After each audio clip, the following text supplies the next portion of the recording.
transgender. That's the T that's tacked on to the end of LGB, but this word seems to be very misunderstood. And maybe this is part of why trans inclusivity always seems like an afterthought at LGBT events like Pride. Despite all the confusion out there, transgender is actually pretty easy to understand. It just means that your gender doesn't match the one that you were assigned to at birth. Think back to when you were born. You pop out of your mom's vagina, the doctor looks at your genitals and decides, oh, it's a boy, or oh, it's a girl. And that's the problem, because gender and sex are two different things. Gender is about how you see yourself and how you fit into society, and sex is your genitals and other stuff. But genitals for simplicity. Just like your sex isn't a choice, neither is your gender. So when trans people are born, they're assigned the wrong gender at birth.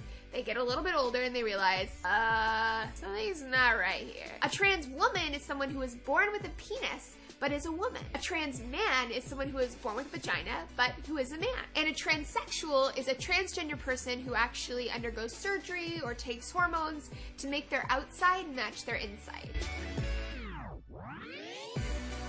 Let's bust some of those common myths that there are floating around out there about trans folk. Myth number 1, trans people are just men that like to wear women's clothes. You can't necessarily tell what gender someone identifies as just by looking at them. The proper term for people who wear clothes that are arbitrarily designated for the other gender is a crossdresser or a drag queen, and they may or may not be trans. There are plenty of cisgender crossdressers. Remember, transgender isn't about someone's clothes, it's about who someone is. In here, not out here. Myth number 2, trans people are just men that wish they were women and women that wish they were men. Trans folk aren't trying to be men and women, they don't wish that they were men and women, they are men and women. I've had people in the past say to me, but oh, they're not a real man.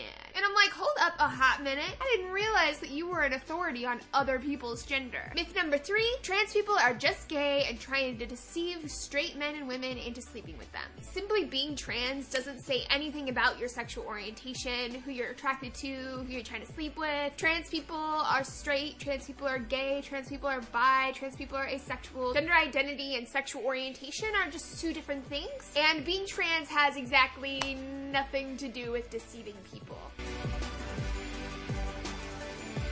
So trans folk have a lot more barriers than cisgender people in going through life. They face a lot more bullying and violence. Some are rejected by their friends, by their families. They have to constantly deal with being misgendered. They're also widely discriminated against in the workforce. There's only like 13 states that provide some protections for trans folk. And there are also a lot of issues with medical care. Just finding doctors and services that are informed about trans-related health issues can be a huge challenge. So it makes me really excited that Planned Parenthood is an inclusive provider. They're already providing services like hormone therapy and counseling for trans folk. So if you're in need of trans inclusive health services, Planned Parenthood of Northern New England is an advocate for you. There are also several trans support networks in Northern New England. RU12, Outright, Equality Maine, Transgender New Hampshire, Maine Transnet. There are a bunch, so I'm gonna put their information in the description below. You should check them out. And I will see you next week with a new Naked Notion.